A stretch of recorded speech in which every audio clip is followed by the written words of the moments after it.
And now from Sin City, the hottest sports betting show in the nation, Friday Night Locks. With your hosts, Justin. But it would be really cute with all that they've gone through to get into the playoffs. Tanya. Well, this is a done game. The Tampa Bay game, you were like. And Jason. Gonna shock and amaze you. Ready? Ready for this? Two dads and a mom that make betting fun. If it's Friday, it's friends, family, football, and Friday Night Locks. So sit back, relax, and enjoy the show.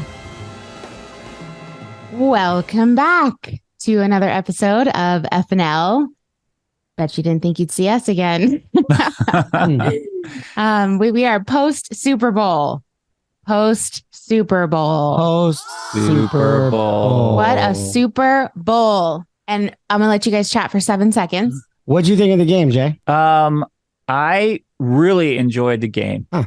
I thought it was high scoring. It was not one-sided. I thought each team was going back and forth. At the end of the first half, when KC was down, I think by 14, was it 24-10 or was it 24-14? Well, at the end, 24-14, right? It was 10. Yeah, it was up to 14, and then they cut it to 10. So I saw a statistic that in the Super Bowl, when teams are leading by double digits at halftime, they're 26-1.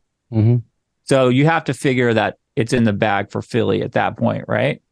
Yeah. And did you see Jalen Hurts' numbers? The money line mama, are you going into hiding and seclusion? What is this getup that you have? I'm very upset. I'm very, very, very upset. This is not cool. The game, I'll give it, was great, but I don't like the ending. I love that. So I'm in mourning. This is your version of the mush bag. This is the mush bag. Oh my God. And I think I want to sit like this all the episode because I'm very, very upset. You have a right to. Props to you. So take us through it. You went 20-1 in the regular season. You go into the Super Bowl thinking, yeah, this is it. The biggest game. It was a great game. I thought we had it the whole time because it was going like this. Yeah. It's so and funny. Then it stopped. And then what irritated me the most is that they ran the clock out. KC ran the clock out, a minute and a half? Mm-hmm. That's so irritating. That's the most frustrating. So irritating. And then they had 9 seconds to do something at the end. But of course, with people that I was with, they're like, it's over. KC won. Ay. Anything can happen in 9 seconds, I said. And they said, okay, yeah, sure. Woman killed 5 people in a local casino today. Her name is Tanya. 38:35. I took a walk. I went into the cooler of the restaurant that I was in and I said, I'm going to need a second. Everybody give me a moment. Just wild. And if it was a blowout, I could have prepared myself for the end. Okay, the Eagles are not winning. Like, obviously, it's a far stretch. It's not going to happen. But the fact that it was so close. But no cigar. It's worse to lose close than it is to be blown out, right? Exactly. Well, it's just the time, like running out the clock thing. Like, honestly, that to me, and I know that's the rules. Sorry, I'm used to those rules, but I'll never enjoy that because number one, when you're losing, you're done. You know, if there's a minute and 50 and you blow all your timeouts, you can't stop the clock again. And number two, if you're winning, for whatever reason, the guy doesn't take it, like he goes in, he doesn't slide. So there's really that's always a very stressful part of the game, that last 2 minutes. But you had to know that with no timeouts left, as soon as they called that holding penalty, the game was over. If they make the field goal, which was 27 yards. Well, yeah, but it's just, I don't like that game's rule over. Either. Like, it's just turn the TV off. Like, also at the Super Bowl, the last final minutes, they're just ticking by. Like, that's just $1 million every second that goes by that you're wasting on possible advertisement, everything. Like, that's a stupid rule. That's why you have a certain amount of timeouts. You have to hang on to those timeouts. If you hang on to those timeouts, you can stop the clock. But if you're blowing timeouts. But there should be you can only run the clock 17 seconds. That should be a small the play, but then the play clock would have to be 17 seconds. It's a very fine line. They should redo the whole game, like rule it. In college basketball, they have the ball for 30 seconds. And in the NBA, it's only 24 seconds. So in the college, last 2 minutes, you can just. Yeah, that's irritating. And there's nothing you can do. If there's 2 minutes left, that's 3 possessions. That's you, them, you, and maybe them. Game's over. But nonetheless, frustrating. Did you see that guy he's all over the internet, or they were at a party, Philly fans, and they called that penalty, the holding call, and he threw his soda or whatever right at the TV and then proceeded to lose his mind and then just start punching and attacking the TV. And all of his friends were like, whoa, dude. It's just a game. Dude. And then he goes back up to the TV, punch. It's just spider webbing all over, and then falls off the wall, hits his girlfriend in the leg. Like the TV crashes to the ground, and he's ready to fight everybody at this party. And imagine being at that party and like there's 30, you can't even watch like them holding up the trophy. Not that you want to if you had Philly, but kind of ruin the party for everyone. You're at that party and you're like, okay. The dude went crazy. We're going to go.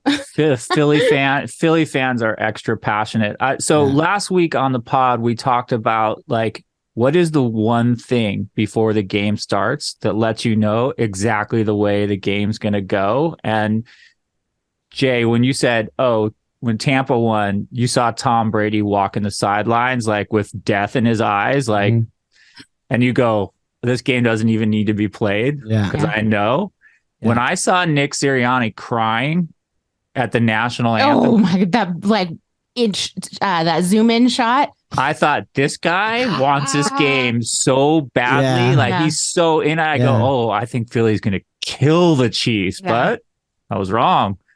Andy Reid, your boy, T. Yeah, unreal. Death, taxes, and Andy Reid. Off a bye. You know what's so funny, though, is like I was listening to the same, shindigs that I listen to every week. And there was a couple people that said something to me that I wasn't really certain of because I don't really watch Philly. But apparently, and you said it, I think you made mention of it last week when you said they don't come from behind very well. And I was like, well, how often were they ever behind? I mean, they were dominating all year.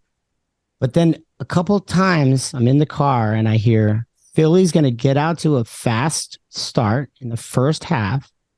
And then the second half, they're going to try to run. And they're going to, lullaby you to sleep is the idea. That is exactly what we saw. Mm-hmm. We saw what looked like a boat race, looked like it was over before Rihanna.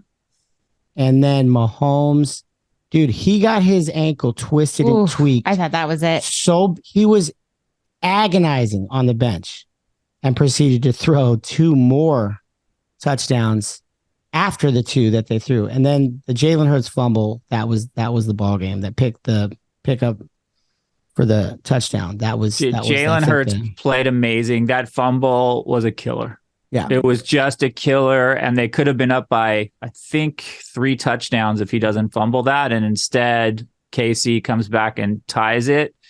KC scored on every single possession in the second half. Yep. No one in the history of the NFL Super Bowl quarterbacks have ever had the game like Jalen Hurts had and lost. Jeez. 4 touchdowns, 1 throwing, 3 rushing, and a 2-point conversion rushing, 300 and X amount of yards.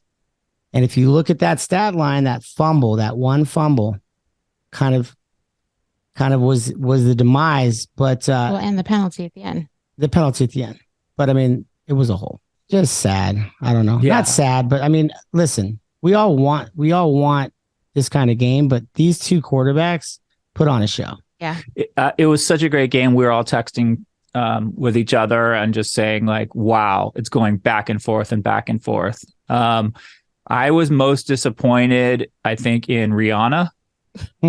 I've heard that. She came out with, I thought her halftime show was great, but we all picked different songs. She came out with disappointed in her pick. Bitch Better Have My Money, her number 1 song. That was 11-1.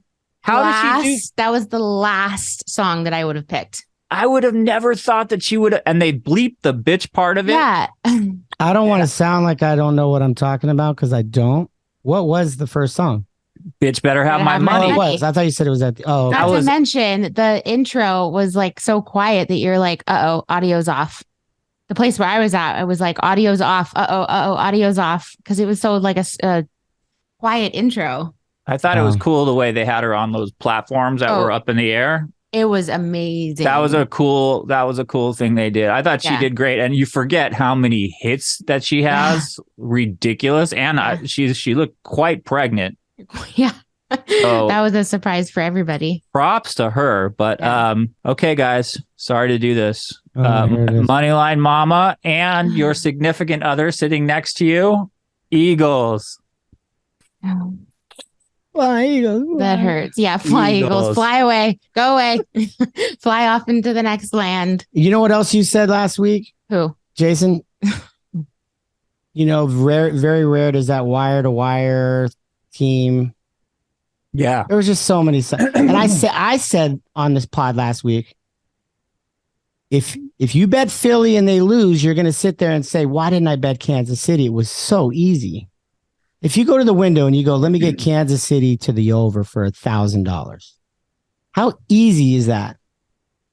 It didn't look so easy, but at the end of the day, like I said, it could go, you bet Philly and you lose, and you're going to sit there and go, why the hell didn't I bet Kansas City? But that's the fun of gambling. That's the fun of what we do on this pod. That's why we're passionate about it, because I went to a Super Bowl party. Yes, I want to know about it. Okay. It was. I know you have some stories. Okay. You guys know that I have a general phobia of parties, talking to people, socializing. But there's friends of ours throw this ridiculous, gigantic party. It was at CBS television studios in one of their like tents with giant big screens. So, and I had a really comfortable couch to sit on, and I was in front of a massive like movie theater screen size TV. So on a scale of 1 to 10, I was fine. So Carly and I are sitting there, and I'm at this party, and I gotta say the crowd was like mostly Philly. Every time they did something, they were cheering. And then at halftime, I'm pretty sure if you bet Philly, by the time Rihanna comes on at halftime, you're stoked, right? Yeah. Because everything was going their way. They're up by 10. Mahomes' ankle looked bad. Yeah. You just go, okay, there's no way Casey's digging out of this hole. And sure enough, to me, that's why the game was so good, is because they just kept throwing haymakers at each other. And Jalen Hurts had some really deep balls. I had a prop last week for his under yards, and he shattered that. He went way over. 307, I think. I just think that from a fan's perspective and from a gambling perspective, there was enough for everybody. Mm-hmm. And it could have stayed in Philly's direction the whole time, and perhaps because halftime was a little longer, it gave Andy Reid a little more time to kind of make those adjustments. And because when they came out in the second half, they really just dictated and they scored on every possession. But in terms of Super Bowls, I thought it was an awesome game. I just read that 113 million people watched the Super Bowl. It was massive. That sounds like more than 75%. I got to say, boo on all the commercials. Because it's the only time where you watch TV where you kind of pay attention to the commercials. They are all trying to be funny. To me, they were not funny nor entertaining. I thought the crypto commercials from last year were much funnier with Larry David. And I don't know. I heard a lot of people saying, I didn't like the commercials this year. A lot of religious commercials, I heard. A lot of religious commercials, which I appreciate, because Jesus will help us all, or whatever their campaign is. He gets us. Jesus, he gets us. Okay. Wait, what about the Tubi commercial? That was brilliant. Which one was that? It was a live broadcast of the game. And then all of a sudden it was the thing at the bottom, the home screen of like your flat screen comes up and it goes, and it moves to like Tubi, the app. And then Tubi comes up and then it says, what do you want to watch? Mr. and Mrs. Smith. So it was literally looking like someone was controlling the TV all of a sudden. That's really like smart. From the back, from the kitchen, someone's changing the channel. And everybody, the place where I was at, just uproar. No! I thought they were changing the game. Everybody, like people were running to the back trying to change the channel. Like, wow, that's and it smart. was brilliant. And then it went something like, haha, tune into Tubi. And then that was it. Good. It was that's so good. But of the commercials, I feel like that was the best one. So do you guys feel like the Eagles or the Chiefs have a chance to go back next year to the Super Bowl? Or does this kind of like another matchup? Well, yeah. I mean, they're going to probably, obviously, Mahomes is 27 years old and he's peaked. Jalen Hurts is in his prime, but maybe Philly's going to lose a couple of their players here and there. But they both have pretty intact teams that are pretty elite. I could see maybe a rematch next year. Who knows? It's so weird because they always talk all through the year about how dominating Philly has been. And then at the end of the year, when you're handicapping the playoffs and you're handicapping the Super Bowl, all you heard was their schedule was very weak.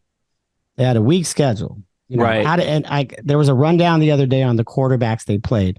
I can't remember them all, but it was to the tune of like Carson Wentz, Minshew, like a lot of like backups. The Dallas Cowboy game where Dak Prescott was out. And, you know, there was just a lot that, you know, there was no like Burrows and there wasn't that kind of thing.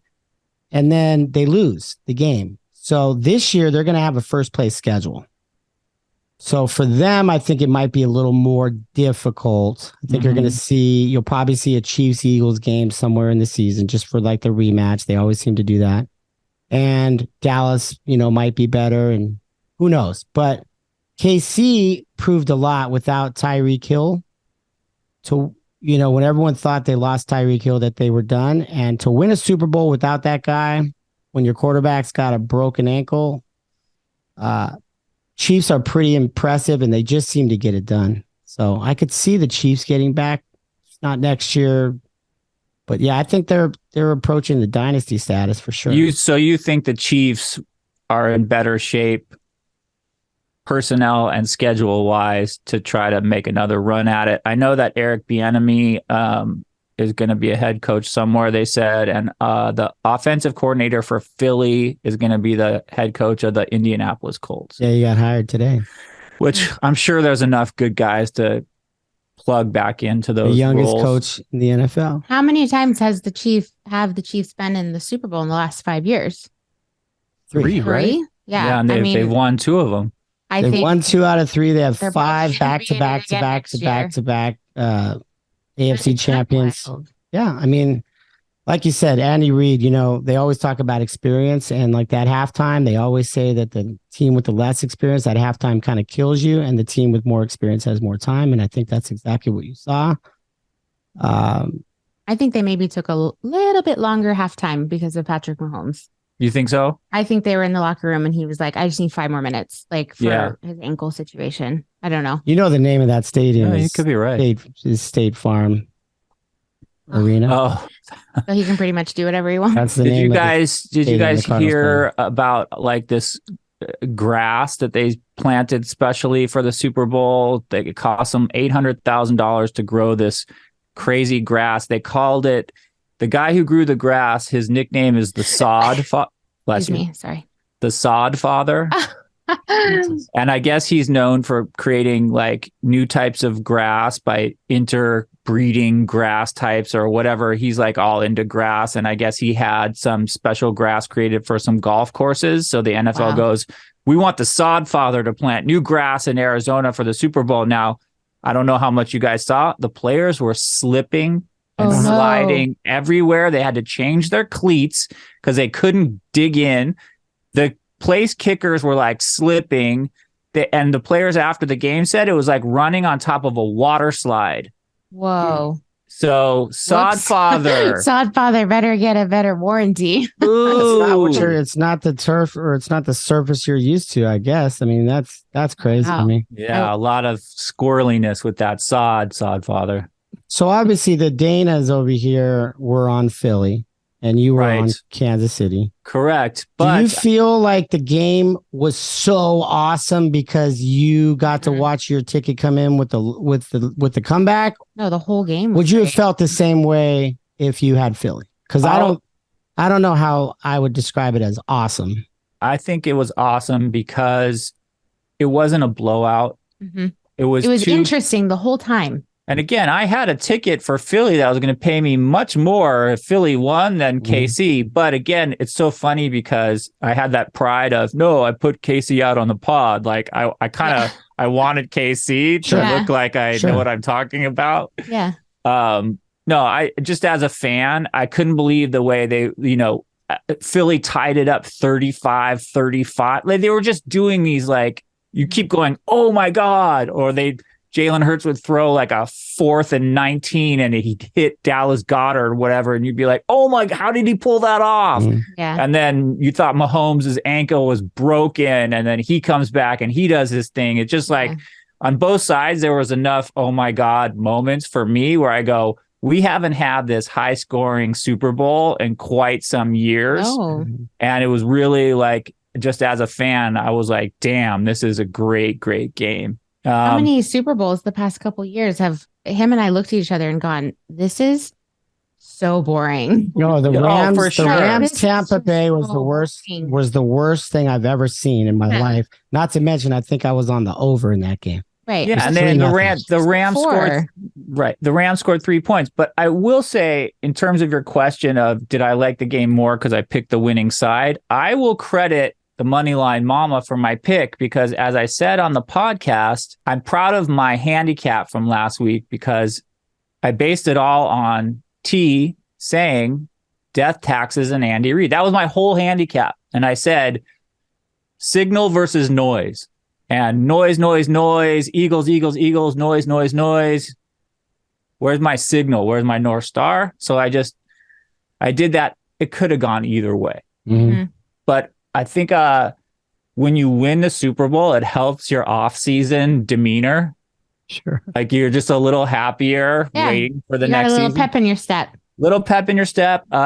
I have a ticket now that I can get a free plane ticket back to Vegas because the Chiefs won, and I can register for the contest again next year for free for at least the travel expenses to get there. So again, this show is about the fun of betting, the passion that we all have, the casualness, and to put a little bit of money on the Chiefs and have them win, and it enables me to get a plane ticket. And that's the name of the game for me. I'm not trying to pay, my car payment because the Chiefs won the Super Bowl. What was that? I mean, I know the 18-1. Was this 6-1 or 8-1? No, I got 8-1 on the Chiefs.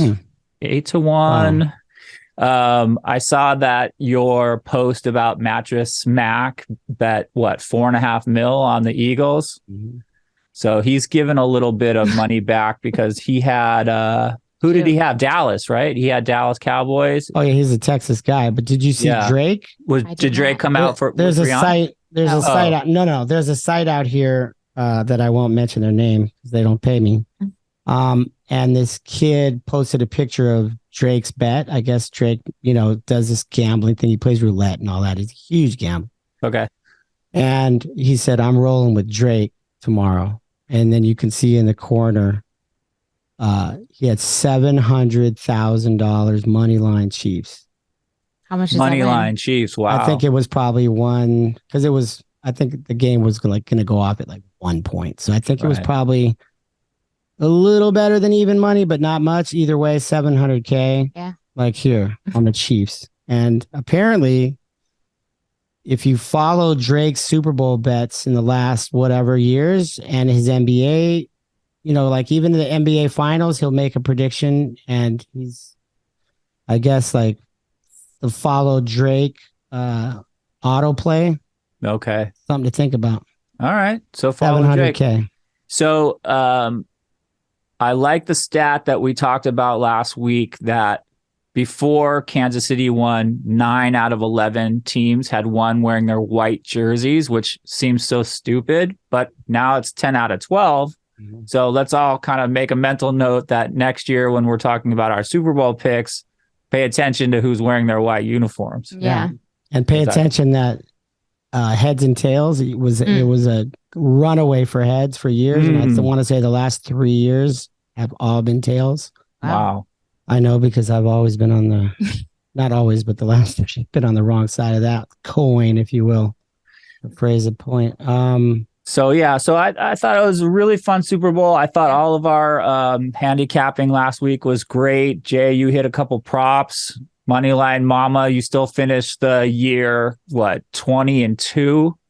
Yeah, like you said about your ridiculous. Being proud of your stat. I wanted her to win more than I wanted to win mine. You know what I mean? Like it was kind of like that would have been cool. And so the way you're saying you had the cheese for pride, and I wanted her to win that one, and it's just tough. Well, especially when they look like a boat race. But I think that overall, this football season on our show, we gave out, and which is our goal every year, we picked way more winners than we had losers. I think our ending percentage was somewhere around 56%, which rivals any professional betting winning percentage. So I'm really proud of the work that we did on this pod this season. And going into next year, personally, I'm really excited about some of the quarterback moves that are being discussed. I think, again, I'm holding out hope that Aaron Rodgers ends up on the Raiders. We'll see how he's going into a cave to do Molly for 4 days or whatever that darkness retreat. It's wild. He's wild. He's literally, I don't think he's from this planet. I don't know what I should do. I guess I'll go on a darkness retreat. I mean, but don't you just go, dude, how can we just give you a hug? Right. Because there's also, if you need to do that, just keep it to yourself. Why do you need to advertise that you're going into a darkness cave? It's so thirsty, isn't it? To always share the blow by blow with us. Like, bro, we don't care what your process is. I don't care if you go do ayahuasca or your darkness. Or, like, just play football. That's why we like you. And maybe he thinks that somehow he knows people think he's nuts and it drives him when they talk about him. Maybe. They're not talking about him anymore. They say he's in a darkness cave and everybody goes, cool, moving on. Like it's no surprise to anybody anymore. There's a type of personality. It's Aaron Rodgers, it's Elon Musk, where you go, I'm creating rockets that go to the moon. I'm creating electric cars that everybody seems to love. I'm the best. But I have to go on Twitter and let you know everything I'm thinking at all times. Like, what is that thirst for attention that Aaron Rodgers needs to share with us his process in his darkness cave, or Elon Musk has to share his thoughts on Twitter? Like, go just do what you're good at. Mm-hmm. And who do you need to hug to make it all okay? Because to me, that's what it comes down to. Nobody wants to hug him. There's some chip that these guys are missing, that they just need this proverbial hug from the universe that they're not getting somehow. But boy, is it tiresome. Mm-hmm. Aaron Rodgers, give me 50 million so tired. I won't need a hug. Yeah, that's my hug. I will not need a hug for 50. And I will give it to Tom Brady for quietly retiring for the second time. He seems to have enough hugs, even though he's going through a divorce. He still seems like he's not like in our faces every day telling us, wah, you know, I just like, I'm sure Tom Brady has gotten his hugs. Let's be honest. But I will say, and I'll put up with all of Aaron Rodgers' crap, because if he ends up on the Raiders as a football fan, I'm all about that. I want to see him throw to Devontae Adams again. I want to see like him in the black and silver. I think that's dope. I like that. But who knows? So we'll be back on the Aaron Rodgers train in a couple months. Yeah, maybe he comes out of his cave and he's like, I'm retired. I'm who a knows? new person. Yeah. I think I learned a lot this year, to be honest with you, man, about I think for whatever reason, like when you say seeing things clearly, I think every now and then I had some pretty good weeks. I had some 5-0 weeks or whatever. My style's changing a little bit. It's kind of adapting to the game a little bit. And I just feel like it's always that as a better, I want one more chance. You know, like I want next season to start tomorrow because I feel really good about, and I know what I did. It's not like I forgot. Like I know what I did differently this year. And the excitement for me is going in and implementing that even to a further degree. And like you said, making yourself feel uncomfortable, making yourself not just betting the race horses and the big faves and all that stuff. I learned a lot about that. Don't be afraid of that 10 and a half or whatever, because there's a back door coming. And I don't know. I'm excited for next year because like not thinking too hard about it. I took I'm not a fan per se. Like I know we always say this is a Rams house, this is a Saints house, whatever. I feel like I was more business about it this year. And I feel like I'm trying to take the emotion out. It's hard because when you look at two fighters, two boxers, you go, that guy's going to win. Or it's just hard to do that sometimes. And like Jason said, I'd like to stress making yourself feel uncomfortable. And I think that I did that more this year. He did that a lot more this year. And you were close your rewarded eyes for and that. go. And you're rewarded for that sometimes. And the ones that you don't think are the ones. And I'm just excited to take that into next year. So your biggest takeaway is more making yourself uncomfortable, less emotion.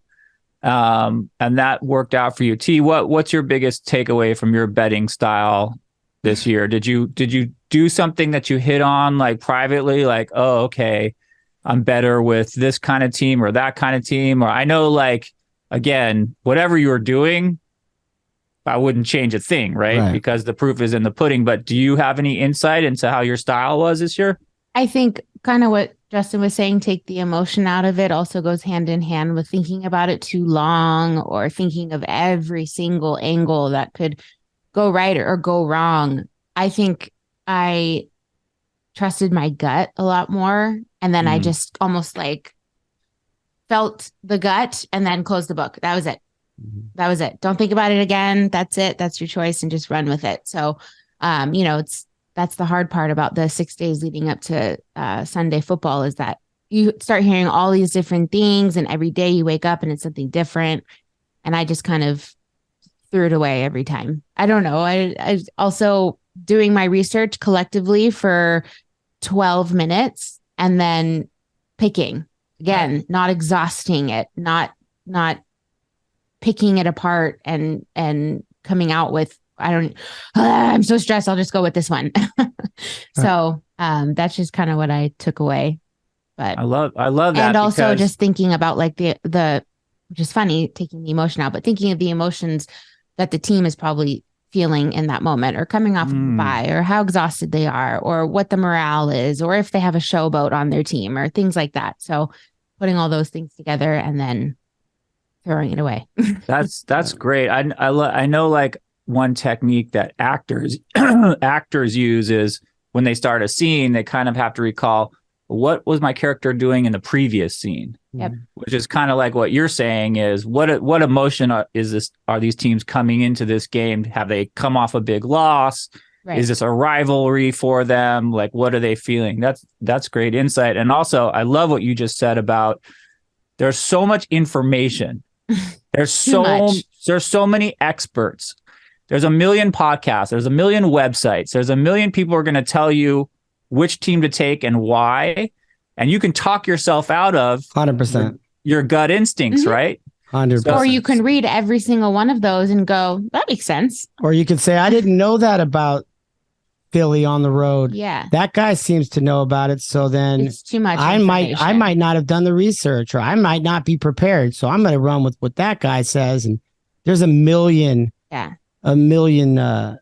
what's the word I'm looking for? Like there's information feeds coming like a million different wise guys out there, if you will, that always have the reason why. Do you two think that betting in 2023 is easier or I guess easier than say betting in 1996? No. When technology wasn't what it is now. There was no podcast. There was no online articles. Do you think you're winning more now or did you win more with less information?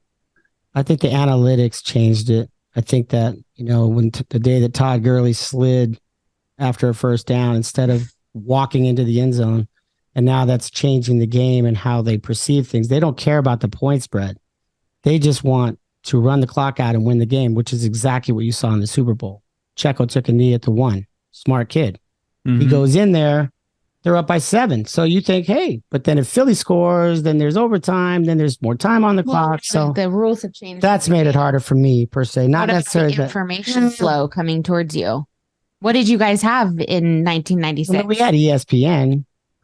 Yeah, You'd have, like, I think there was like Sports Center. literally like newspapers. I can remember getting like the betting news or the sporting news daily or something. You'd look, but no, you're absolutely right. You couldn't get up to the minute injury reports. Yeah. You couldn't get all the trends and angles, and It's just so much information. There's a lot of information, and it also depends on what kind of bettor you are. And I would prefer to be the kind of bettor that has fun with it. There are all kinds of bettors that like go, oh, the line's 2.5 now. It's not 2. Well, that bet's off. Like, there are guys that are shaving half points for their handicaps all over the place. That just seems like that's a full-time job. Right. So you got to kind of like pick, like, what am I in this for? Is this like a pastime that's really fun? And I think that's the spirit of how the three of us bet. Or am I literally moving to Vegas and I'm going to have my, bankroll and I'm going to have to bet on certain days. Like Monday, the line is much different than it is on Thursday. And like, that just seems like you better quit everything else in your life if you want to focus on it that much. I don't personally want to focus on it that much, but other people do, and good for them. Yeah. You hear guys say like, I don't bet totals, or I don't bet college, or I don't. That's great for the disciplined guy or for whatever happened to you that makes you feel that way. But for me, I'm also trying to look at it like a GM. And it's really important to look at how teams are built, because teams are specifically built a certain way. And if you have Jalen Hurts, then you have to you have to get him an AJ Brown.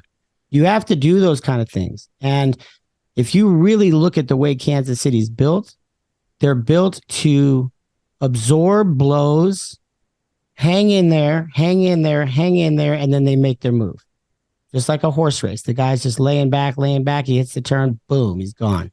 And that's why Kansas City is successful, because they can absorb the blows. Those teams that can't, just like the Texans or whoever, they just get whopped every week because they can't absorb the blows. So these are things that I wish I had another 21 weeks starting tomorrow, because I'm not saying I'm going to be, my percentage will be better next year. And we hope it gets better every year. But I just feel like I have a different revelation to what motivates, like Sonia said, what team's going to come out motivated, what team's not. I think underdogs have a huge advantage because they're mad that they're being slighted.